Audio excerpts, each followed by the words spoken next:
My own parents sued me for $50,000 because I refused to fund my sister's Instagram career. Let that sink in for a second. The same parents who watched me work 80-hour weeks since I was 15 years old, who never gave me a dime for college, who watched me build a successful business from nothing, decided I was the problem. I'm 28 years old. I've been supporting myself since I was a teenager. I own my house, I employ 12 people, and I've never asked my family for anything. But apparently that makes me the selfish one. Because when my 25-year-old sister Brittany decided she needed 50 grand to become a full-time influencer, and I said no, suddenly I was destroying the family. Here's the thing that really gets me.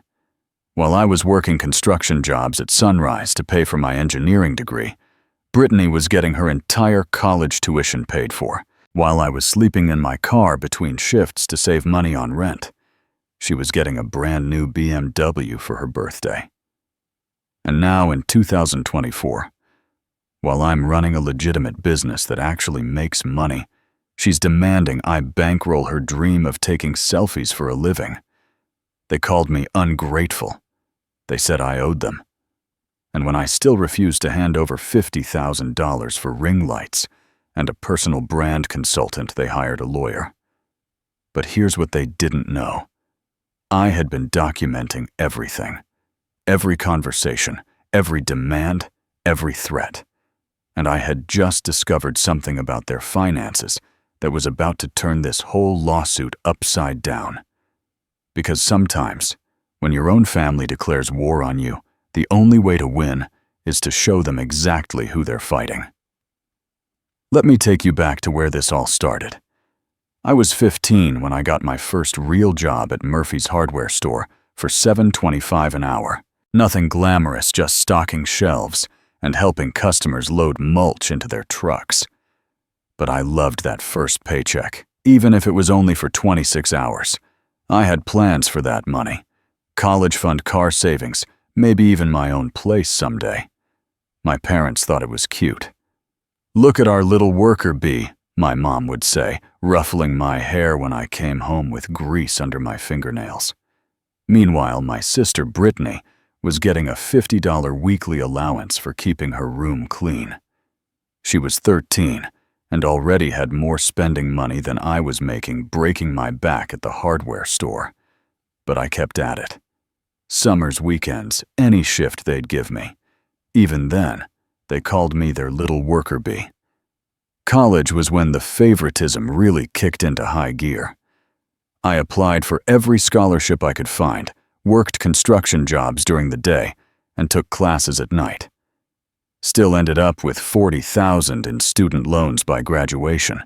The same week I was calculating loan payments and ramen budgets, my parents wrote a check for Brittany's full tuition at State. No loans, no work study, no stress. Just a blank check and a pat on the head. "She's focused on her studies," they said. "She shouldn't have to worry about money." I was working 80-hour weeks between construction and classes, but apparently I wasn't focused enough to deserve the same consideration. I watched my sister coast through college while I aged 5 years, in 4 grinding through engineering courses on 3 hours of sleep. And then junior year, she dropped out to focus on her personal brand. That's when I knew the rules were different for us. While I was building an actual business, landing real contracts, hiring actual employees, Brittany was posting selfies and calling it entrepreneurship. 3 years after I graduated, she had 500 Instagram followers and 0 income. I had 12 employees and 6-figure revenue, but in my family's eyes, we were both following our dreams. That's when she decided I should fund her next business opportunity. The call came on a Tuesday evening in March. I was reviewing contracts when my phone rang and I saw Mom's number. She sounded excited, which should have been my first warning. "Jake, honey, we need to talk to you about something important. It's about Brittany's career." They wanted to meet that weekend. Family business, Dad called it. I should have known right then. that this wasn't going to be a normal conversation. Saturday afternoon, I walked into their living room to find Brittany with a laptop and a folder thick with printed pages. She had prepared what she called a comprehensive business development proposal. $50,000 for professional lighting equipment, a ring light setup, editing software, a personal brand consultant, and something called Audience Growth Acceleration Services. "This is my moment, Jake," she said, sliding the folder across the coffee table. "I just need the right investment to take my content to the next level. I've got it all planned out." I flipped through the pages. YouTube microphones for $800, a camera setup for $3,000, monthly coaching sessions at $500 a pop. It was like reading a fantasy wish list disguised as a business plan. "This is a lot of money, Brittany," I said, trying to keep my voice neutral. "What's your expected return on investment?" She blinked at me like I'd asked her to explain quantum physics. That's when Dad leaned forward. "Jake, you've been blessed with success. You've done well for yourself, and we're proud of you. But success means responsibility. It's time for you to give back to the family that raised you." I looked around the room at 3 expectant faces. They weren't asking. They were telling. "I'm not writing a check for $50,000, I said. The temperature in the room dropped about 20 degrees. Brittany's face crumpled like I'd just killed her puppy. Mom's mouth fell open like she couldn't believe what she'd heard. "Are you serious right now?" Brittany's voice went up an octave. "I'm your sister. This is my dream. You made it, and now you're going to leave me behind. I didn't make it by asking other people to pay my bills," I said, standing up. "I made it by working."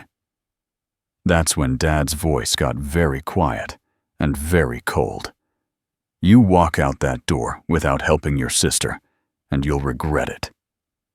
Mom hung up on me when I called to apologize for the tension later that night. But Dad called back an hour later, and this time, there were no apologies in his voice, only threats. Within 48 hours, my phone was ringing non-stop. First, it was Uncle Chad. "Jake, your parents are really hurt," he said, like I was some teenager who'd missed curfew. "Brittany's got real talent, you know. She just needs someone to believe in her. Family's supposed to stick together." I asked Chad if he'd seen Brittany's actual content. Had he looked at her engagement numbers? Did he know she'd been trying to make it for 3 years, with nothing to show for it? "That's not the point," he said. "The point is, you've got the money and she needs help. Don't you think you owe your family something after everything they've done for you?" There it was, the magic phrase. Everything they'd done for me. Like watching me work myself to exhaustion was some kind of gift. Then Aunt Linda called. Then Cousin Mike. Even my 70-year-old grandmother called from Florida to tell me I was being selfish and that family comes first. It was like they'd all gotten together and decided I was the problem. Like there was some group chat where they'd coordinated their guilt trip strategy. Even my grandmother called to tell me I was being selfish. The next day, Brittany tried a different approach. She called me sobbing. "Jake, I don't understand why you hate me," she cried into the phone. "I've never asked you for anything before. This is my one shot, and you're just going to watch me fail." She promised she'd pay me back. She swore this was going to work this time. She had a plan. She had connections, she just needed the startup capital. Her voice was breaking with tears, and for a moment I almost felt bad. "I don't hate you, Brittany," I said, "but I'm not going to throw $50,000 at a pipe dream." "It's not a pipe dream," she screamed. "You just don't believe in me. Nobody in this family believes in me except Mom and Dad." She sobbed that I was destroying her dreams. But here's the thing about dreams. They don't typically require someone else's life savings to come true. So I did some digging. I wanted to understand how my parents could be so confident that this was a smart investment. I wanted to see their financial situation for myself. What I found made my blood run cold. They had maxed out 3 credit cards funding Brittany's previous business opportunities. $47,000 in credit card debt at 26% interest. They'd borrowed against their 401k twice. They'd taken a second mortgage on the house that was already underwater from the first one. Over the past 2 years, they'd spent nearly $80,000 on Brittany's personal brand. Photography sessions, social media courses, networking events, equipment upgrades, all of it adding up to zero income and a mountain of debt that was about to bury them. They'd spent their retirement on her personal brand. 2 weeks later, Mom called to invite me to Thanksgiving dinner.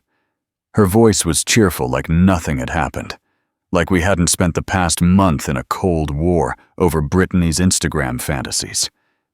"We miss you, honey," she said. "It's been too long since we had the whole family together. Brittany's really excited to see you." I wanted to believe it was genuine. I wanted to think maybe we could get past this and go back to being a normal family. So I said yes. I should have known it was a setup. I walked into their dining room to find not just my immediate family, but Uncle Chad, Aunt Linda, Cousin Mike, and even my grandmother, who had apparently flown in from Florida just for the occasion. They were all sitting around the table watching me, like I was some kind of exhibit at the zoo. "Jake!" Brittany jumped up and hugged me like we were best friends. "I'm so glad you came. We have so much to catch up on." Dinner started normal enough, past the potatoes.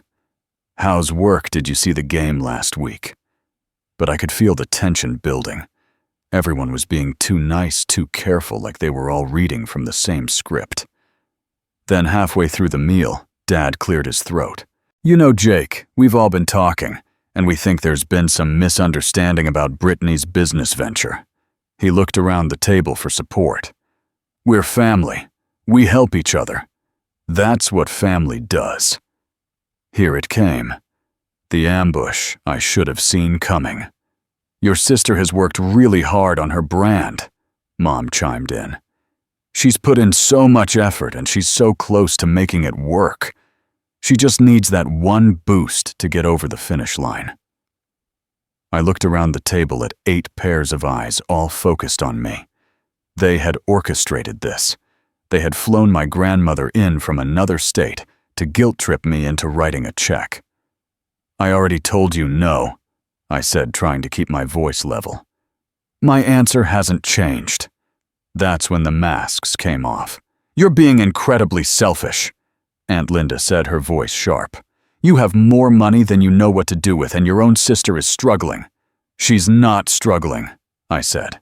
"She's choosing not to get a real job." Brittany's eyes filled with tears. "See, this is what I'm talking about. He thinks what I do isn't real work. He thinks I'm just some lazy failure." "You haven't made a dime in 3 years," I said. "How is that working?" That's when Dad stood up and called me ungrateful. "After everything we've sacrificed for you," he said, his voice getting louder. "After everything we've done, you sit here in front of your family and act like you don't owe us anything, like you built everything yourself." "I did build it myself," I said, standing up too. "I worked every day since I was 15. You never gave me anything." "We raised you," Mom shouted. "We fed you, we clothed you, we put a roof over your head. And now you're successful, and you won't even help your own sister." "You mean the sister whose college you paid for, while I took out loans. The sister who got a BMW while I rode the bus." "That sister." The room went dead quiet. "You always were jealous of Brittany," Dad said, and his voice was cold as ice. "You couldn't stand that she was naturally talented, while you had to work so hard just to be average. You got lucky with your little business, and now you think you're better than us." Lucky, not skilled. Lucky. That's when I knew it was over. They didn't see my success as the result of years of grinding, of sacrifice, of building something real. They saw it as luck, and they thought I owed them for that luck. I looked around the table one more time at the faces of people I'd called family my entire life. They were staring at me like I was the villain in this story, like I was the one who had destroyed something precious. I walked out and never looked back. The next Monday, I was sitting in Sarah Chen's law office downtown, paying $300 an hour to ask a simple question. Can your own family sue you for not giving them money? Unfortunately, yes, she said. Flipping through a legal pad, there are filial responsibility laws in some states. Adult children can be held financially responsible for their parents' care under certain circumstances. It's rare, but it happens. She leaned back in her chair and studied me. Has your family made any threats about legal action? I told her about Dad's warning, about the coordinated pressure campaign, about how they seemed to think I owed them something for existing. Document everything, she said, sliding a business card across her desk. Every conversation, every text message, every email. If they're serious about this, you'll want a paper trail. And Jake, don't communicate with them without a witness present. She said to document everything going forward. I went home and spent the next week building a fortress of paperwork. Bank statements going back 5 years, showing every deposit, every withdrawal, every business expense. Tax returns proving exactly how much I'd earned and exactly how much I'd paid in taxes. Business and corporation documents showing the date I'd started my company, the loans I'd taken, the employees I'd hired. My accountant helped me put together a financial timeline. 28 years old, and I had never taken a dime from my parents. Not for college, not for the business, not for emergencies. Every dollar I'd earned was documented and clean. But while I was building my defense, my family was building their offense. Word got back to me through cousin Mike that they were telling people I'd stolen business ideas from Dad, that I'd used family connections to get my first contracts, that my success was really their success, and I was just too selfish to admit it. None of it was true, but truth and family gossip don't always overlap. 3 weeks after Thanksgiving, a process server showed up at my office. My employees watched through the window as some guy in a cheap suit handed me an envelope and asked me to sign for it. Inside was a lawsuit. Robert and Patricia Miller versus Jacob Miller. They were suing me for $50,000 in family support obligations, claiming financial hardship and citing filial responsibility statutes. The court date was set for February 15th. They were suing for family support under elder care laws. That afternoon, I called Sarah Chen back. They actually did it, I told her. They're taking me to court. Then we file a countersuit, she said without hesitation. Harassment, intentional infliction of emotional distress, and if what you've told me about their financial situation is accurate, we might have grounds for frivolous litigation. She walked me through the discovery process. Both sides would have to disclose their financial records, assets, debts, income expenses, everything.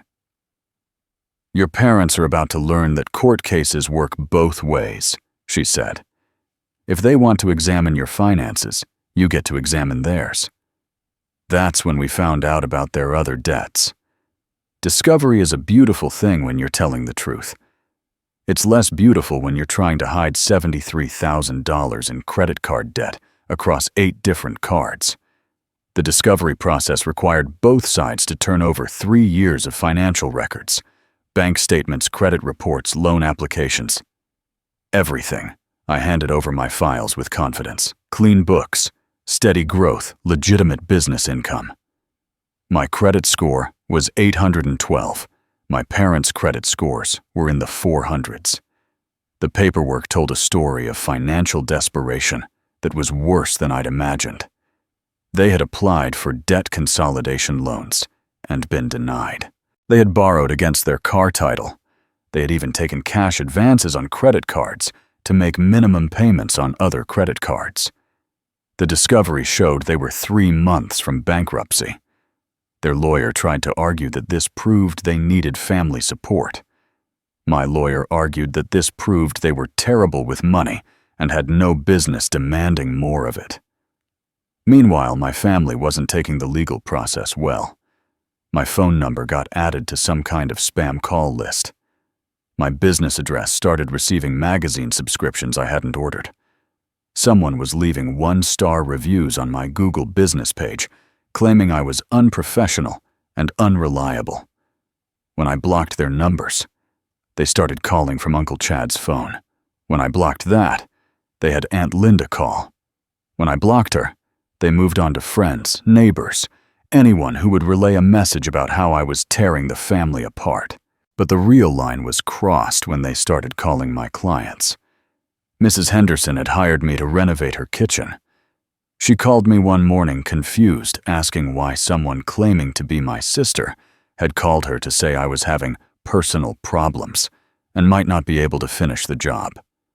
She said she was just looking out for me, Mrs. Henderson said, but she seemed to know an awful lot about my project details. That same week, 2 other clients got similar calls. Someone was going through my business files, finding contact information, and calling my customers to sabotage my reputation. They were calling my clients, trying to sabotage my business. That's when I stopped playing defense and started playing offense. Sarah Chen filed our countersuit the following Monday. Harassment, intentional infliction of emotional distress, interference with business relationships, and defamation. We asked for $25,000 in damages, plus legal fees, plus an injunction preventing them from contacting me or my business.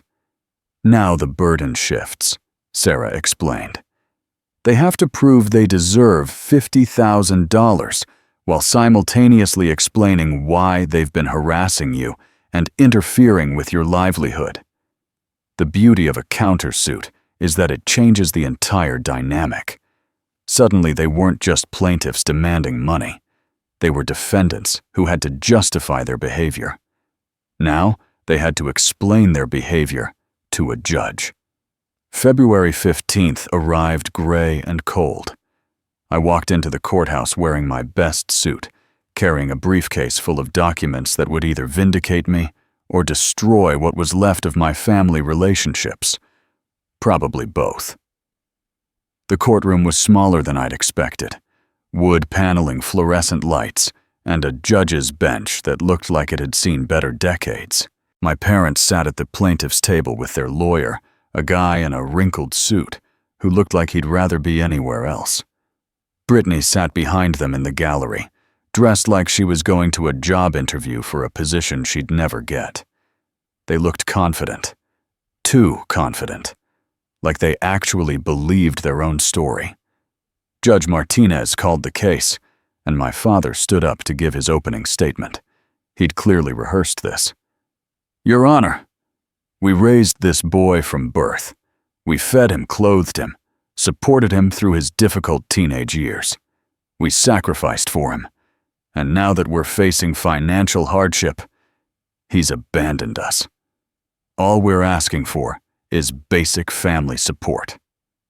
When it was his turn to testify, Dad looked directly at me and said I owed them for raising me. Sarah Chen stood up for cross-examination with a folder in her hands. Mr. Miller, you claim you supported your son financially. Can you tell the court how much money you gave Jacob for college? Well, we supported him emotionally. The question was about financial support. How much money? We provided a home environment where he could succeed. $0 isn't that correct? Dad's jaw tightened. We gave him other things. Sarah opened her folder and walked to the evidence table. Your Honor, I'd like to enter into evidence the Miller family's financial records for the past 3 years. What followed was 20 minutes of surgical precision, bank statements showing cash advances to pay credit card minimums, credit card statements showing purchases at camera stores, lighting equipment retailers, and social media marketing courses. A timeline showing exactly when each purchase was made and exactly how it had contributed to their current debt crisis. Mr. Miller, this shows you spent $47,000 on credit cards in the past 2 years.